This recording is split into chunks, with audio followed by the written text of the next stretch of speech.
At that very second, the entire world changed forever, although almost no one noticed it.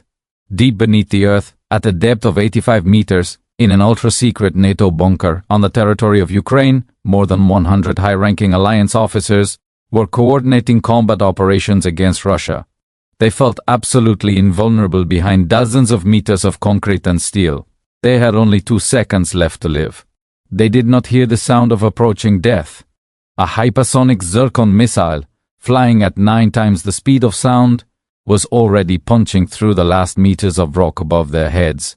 Western air defense systems costing billions of dollars did not even have time to register the threat.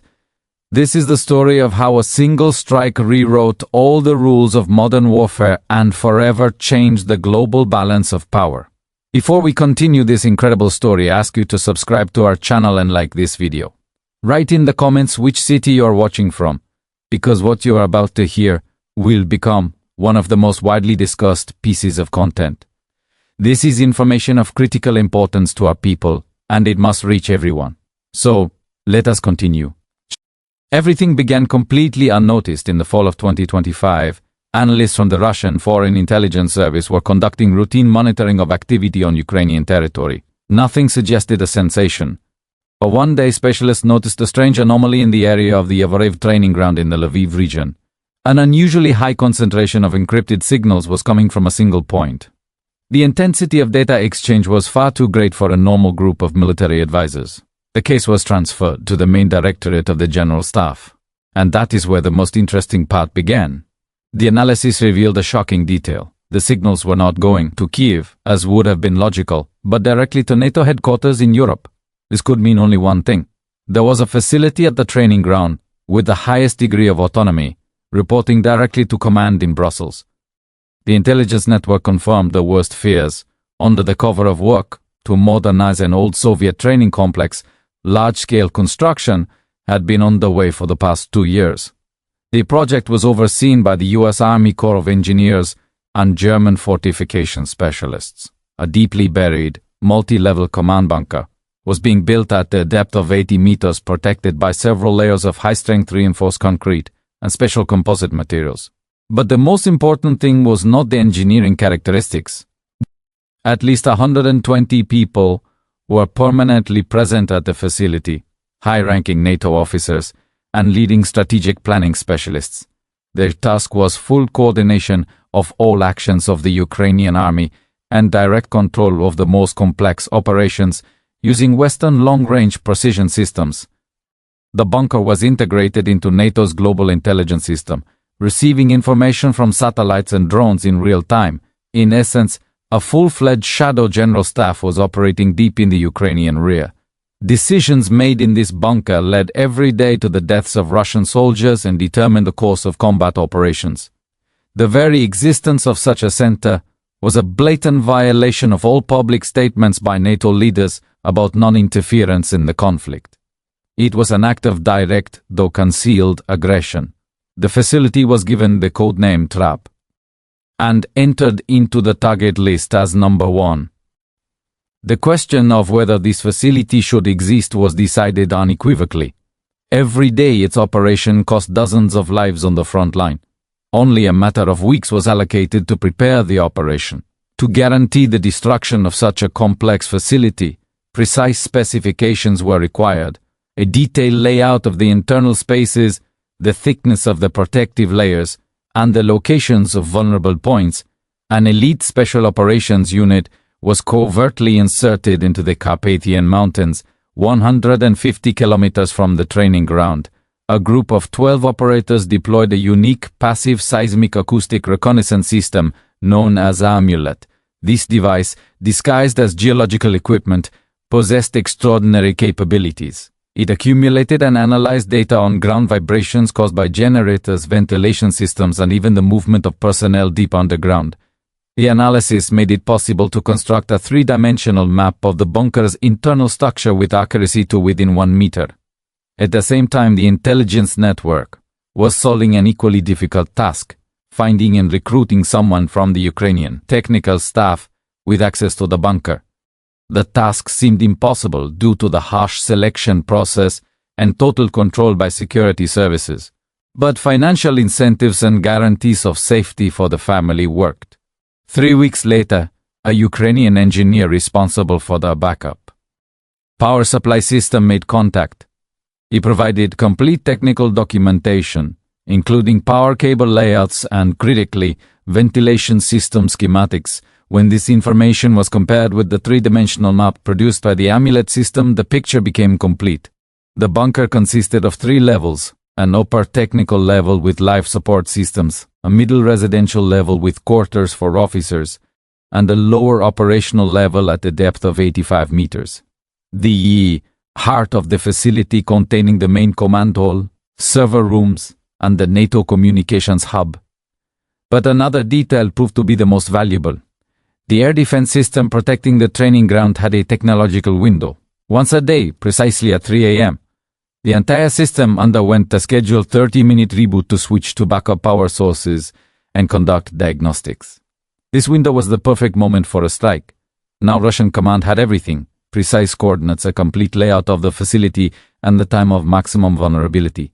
The reconnaissance team received the order to evacuate. Their mission had been carried out flawlessly. The choice of weapon was obvious. To destroy the trap, a system was required that met 3 strict requirements: the ability to overcome any missile defense system, enough energy to penetrate dozens of meters of rock and concrete, and sniper-level accuracy with a deviation of no more than a few meters. In Russia's arsenal there was only one system that satisfied all these conditions: the sea-based hypersonic missile system 3M22 Zircon. The Zircon missile is the quintessence of Russian science and engineering thought. It reaches speeds 9 times greater than the speed of sound, about 10,000 kilometers per hour.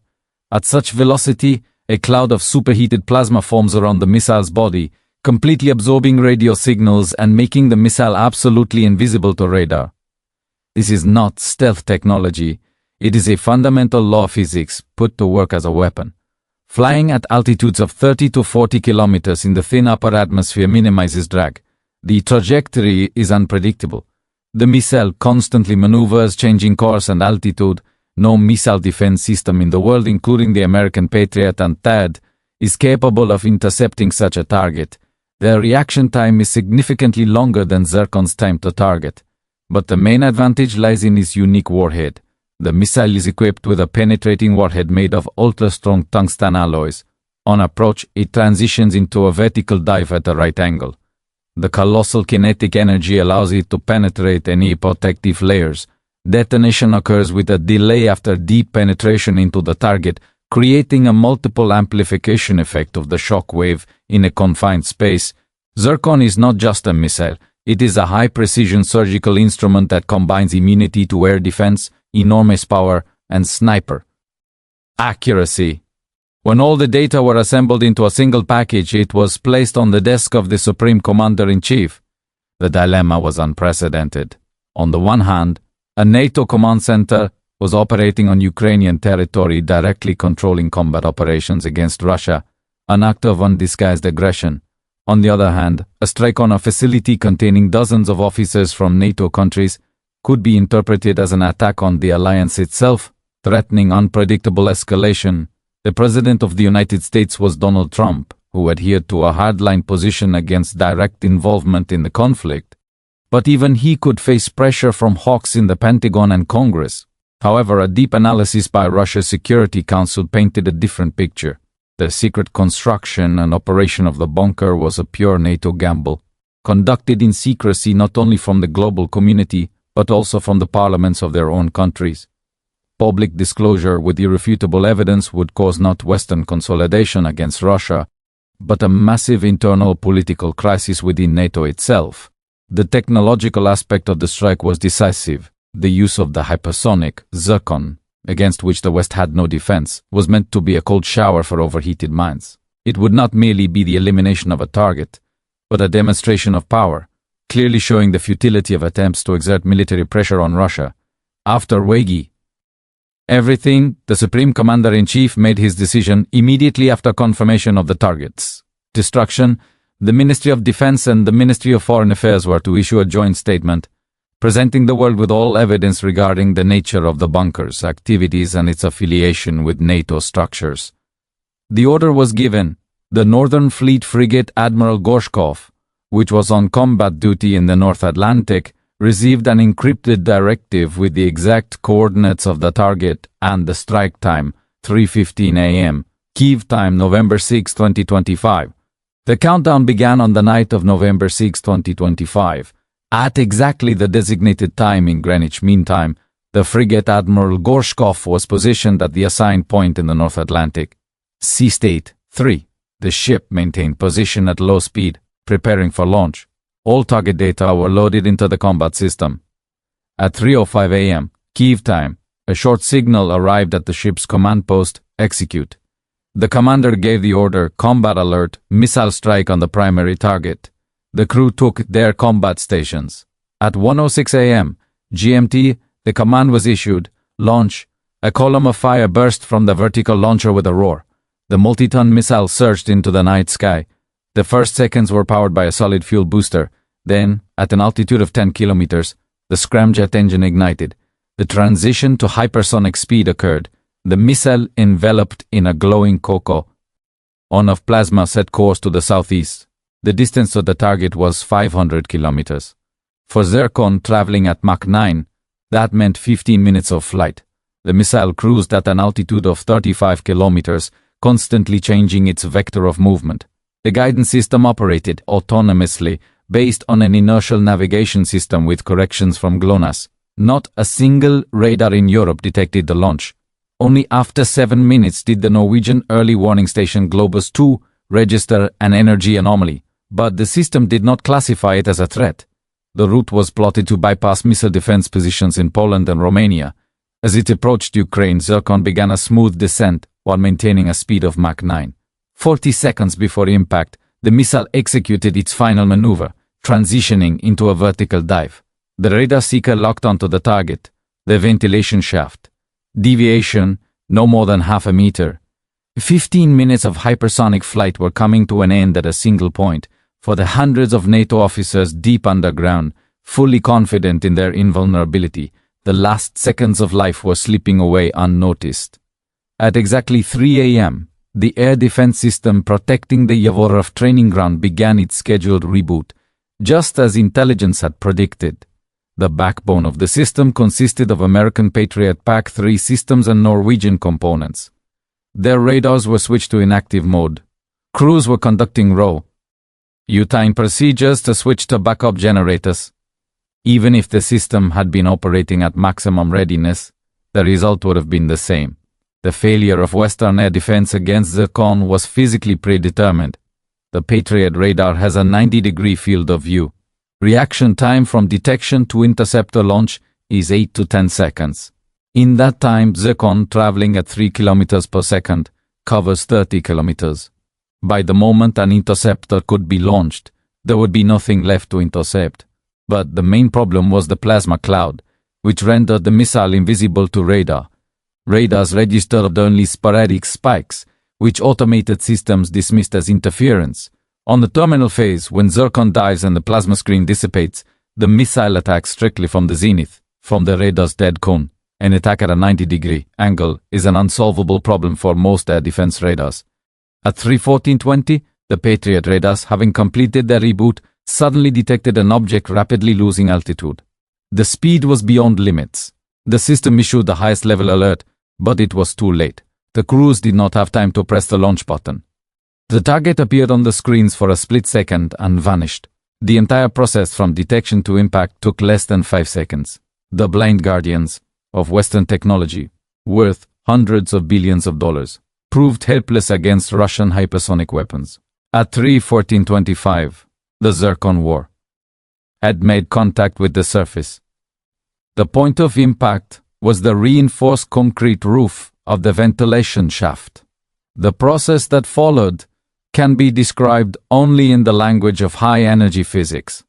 The colossal kinetic energy of the missile, traveling at a speed of 2.5 kilometers per second, was equivalent to the detonation of hundreds of kilograms of TNT. The tungsten alloy warhead casing began its work. The first layer, 2 meters of reinforced concrete, was pierced in thousandths of a second. Under monstrous pressure and temperature, the concrete did not crack. it evaporated, turning into dust. Next, the warhead entered the rock. For 80 meters it moved through granite like a red-hot knife through butter, simply forcing the rock apart, forming a perfectly cylindrical channel. Fractions of a second after impact, the warhead penetrated the final barrier, a 2-meter steel plate protecting the ceiling of the operational center at a depth of 85 meters. At that moment, inside the sealed strategic planning hall, an inertial fuse with a preset delay was triggered. Detonation of the main charge followed, with a yield equivalent to 400 kilograms of TNT. The effect was multiplied many times over by the confined space. The shockwave, reflecting from the walls, ceiling, and floor, in fractions of a second turned everything inside the bunker, equipment, furniture, people, into a single incandescent mass. The temperature at the epicenter reached several thousand degrees. The pressure, hundreds of atmospheres. All communications and control equipment worth billions of dollars was vaporized. All personnel, more than 100 NATO officers and Ukrainian generals, ceased to exist in a single instant. The explosion breached the interlevel floor. A firestorm surged into the residential and technical levels, incinerating everything in its path. 1.5 seconds later, a gigantic column of fire, smoke, and superheated steam burst out of all ventilation shafts. The underground complex trap, built over 2 years and considered absolutely invulnerable, ceased to exist in 1.5 seconds. This was not elimination, it was annihilation. Russian weapons demonstrated 100% effectiveness. The mission was completed with a perfect result. After the strike, all monitoring systems were placed on maximum alert.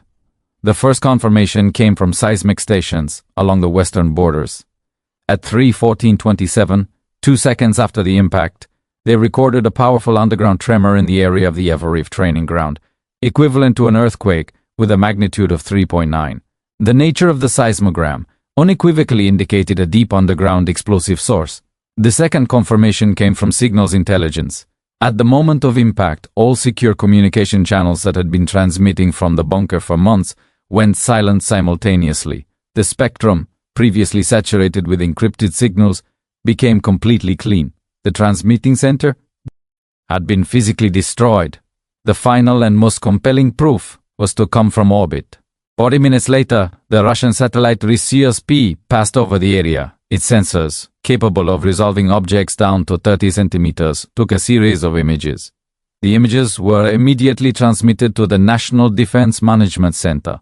A comparison with images taken a day earlier left no doubt. In place of the camouflaged entrances and ventilation shafts gaped a massive crater 20 meters in diameter. Thermal imagery showed an extremely powerful anomaly. The ground within a radius of 100 meters was red hot. Thick smoke was rising from the fractures. All surface structures had been completely destroyed. The most eloquent proof was the interception of panicked communications between Ukrainian air defense units and command in Lviv. Chaos reigned on the airwaves. Crews reported the inability to contact the central post, a massive explosion, and a column of fire. In one intercepted conversation, a high-ranking Ukrainian officer, in shock, said, "It's gone. The center is gone. We're blind." All the collected data formed a single, unmistakable picture. Target number 1 was guaranteed destroyed. At 6 a.m. Moscow time, the Minister of Defense reported the successful completion of the mission to the Supreme Commander-in-Chief. The package of materials was prepared for public presentation. The world was to see not only the result of the strike, but the cause that made it inevitable. The consequences began to manifest with kaleidoscopic speed within just a few hours. The first result was the near-total disruption of Western high-precision weapon systems. Storm Shadow and ATACMS missiles, which had previously delivered calibrated, coordinated strikes against Russian targets, began to be used chaotically, sporadically, and against secondary objectives. Target designation from Yavoriv had ceased. Ukrainian crews, deprived of NATO guidance, proved incapable of effectively operating complex systems on their own. But this was only the outward manifestation of a much deeper process: strategic paralysis. The destruction of the single planning center led to a complete loss of command and control at the operational strategic level. Commanders of Ukrainian groupings in the Kharkiv, Zaporizhzhia, and Donetsk directions stopped receiving coherent coordinated orders. Attempts to contact the general staff in Kiev ran into silence or contradictory instructions. The Kiev general staff itself was in deep shock, having lost not only its curators, but also its primary analytical and the intelligence center. In Brussels and Washington, panic mixed with confusion reigned. The destruction of an ultra-secret center, along with more than 100 officers, was a catastrophe. Beyond the irreparable loss of specialists, the alliance faced a total collapse of its defensive doctrine. Zircon demonstrated clearly no NATO facility, wherever it may be located, was invulnerable any longer. Attempts to conceal the losses failed. By the evening of November 6, the Russian Ministry of Defense held an emergency briefing for military attaches and journalists. Satellite images before and after the strike were presented, along with intercepted communications data and a name-by-name list of 122 NATO officers whose presence in the bunker had been confirmed. A US lieutenant general, 2 British brigadier generals, dozens of colonels from Germany, Poland and France. This was not just a military strike. It was a devastating blow to the reputation of the North Atlantic Alliance. While the West, stunned, tried to formulate a response, the Russian army launched offensives along several sections of the front. Deprived of centralized control, disorganized and demoralized, Ukrainian units were unable to mount coordinated resistance. A defense system built over years began to crumble like a house of cards. The strategic paralysis caused by a single precise strike led to a cascading collapse of the front. The effect exceeded the boldest expectations. Russia demonstrated to the world that modern wars are not won by the number of soldiers and tanks, but by precision, technology, and superiority in command and control and strike systems. One Zircon strike proved more effective than an entire combined arms operation. The destruction of the bunker in Yavoriv became a point of no return in military history. This event went far beyond the Russian-Ukrainian conflict, marking the onset of a new global strategic reality. For the first time since the Cuban Missile Crisis, the United States and NATO faced indisputable military technological superiority of an adversary in a key domain, the means of delivering conventional and nuclear weapons. The entire defensive umbrella painstakingly built by the Pentagon over decades turned out to be full of holes. Patriot and related systems, costing trillions of dollars, were publicly exposed as useless against Russian hypersonic weapons. The strike on Yavoriv was not merely the elimination of a target. It was a public hypersonic ultimatum to the entire world. Its essence was extremely simple. Russia possesses the capability to deliver a lightning-fast, unstoppable, and guaranteed destructive strike against any decision-making center, command post, aircraft carrier, or military base anywhere on the planet. And the West has no means, and in the foreseeable future will have none, to defend against this threat. This completely nullified the concept of forward deployment of American forces and significantly devalued all NATO military infrastructure in Europe. Any attempt at direct aggression against Russia or its allies would henceforth mean guaranteed and almost instantaneous decapitation of the aggressor's political and military leadership. This strike changed the very psychology of Western elites. The feeling of total permissiveness and invulnerability that had been their main support for the past 30 years after the collapse of the Soviet Union was replaced by barely concealed fear and confusion. With horror, they realized that the rules of the game had irreversibly changed. Russia ceased to be a country that could be threatened from a safe distance. It itself gained the ability to dictate terms from a position of strength, not crude strength, but technological and intellectual strength. The world stopped being unipolar, not in political declarations, but in reality. Zircon became the most compelling argument in any geopolitical dispute. It is a new generation deterrence weapon, reliably ensuring Russia's sovereignty and security for decades to come. The lesson taught on November 6, 2025, was that the era of Western hegemony based on military superiority had come to an irreversible end. The era of strategic parity began, one in which Russia's voice, reinforced by hypersonic technology, sounds loud, confident, and will be heard by all. The operation to destroy the trap bunker demonstrated not only the technical perfection of Russian weapons, but also the highest professionalism of intelligence service, special forces, military analysts, and command. From the moment the anomaly was discovered to the moment the strike was carried out, only a few weeks passed. Yet during that time a flawless operation was executed, in which every element functioned with clockwork precision. The intelligence network obtained critically important data. Special forces conducted unique technical reconnaissance deep in enemy territory. Analysts built a three-dimensional model of the facility. Command made a bold but carefully weighed decision. The frigate Admiral Gorshkov delivered the strike with perfect accuracy. The informational support of the operation turned a military victory into a political triumph. This strike became a turning point, not only in a specific conflict, but in the global confrontation as a whole. It showed the entire world that Russia possesses not only advanced technologies, but also the will to use them to protect its interests and its soldiers. No country and no alliance can feel safe anymore if it decides to threaten Russia or its allies. November 6, 2025, entered history forever as the day when the balance of power in the world changed definitively and irreversibly. The day when Russia's technological superiority became an undeniable fact. The day when hypersonic weapons proved their absolute effectiveness not on test ranges, but in real combat use against the enemy's most heavily protected facility. The history of this operation will be studied in military academies around the world as an example of ideal planning and execution. It will enter textbooks as an illustration of how a single precise strike can change the course of a war and rewrite the rules of global politics. For Russia, this was not merely a military victory. It was the affirmation of its place in the world as a great power capable of defending itself against any threat. It was a message to all who doubted the technological capabilities of the Russian defense industry. It was a warning to all who planned aggression. The time of Western dominance is over. Zircon became the symbol of a new era, an era in which Russia dictates its conditions, an era in which technology defines the power of a state, an era in which one hypersonic strike is worth more than thousands of tanks and dozens of divisions. Operation Trap was completed, but its consequences will be felt for decades. The world will never be the same again. And all of this happened because of that single launch on the night of November 6, 2025, when a Russian Zircon missile covered 2,500 kilometers in 15 minutes and, in 1.5 seconds, wiped from the face of the earth what the West considered invulnerable.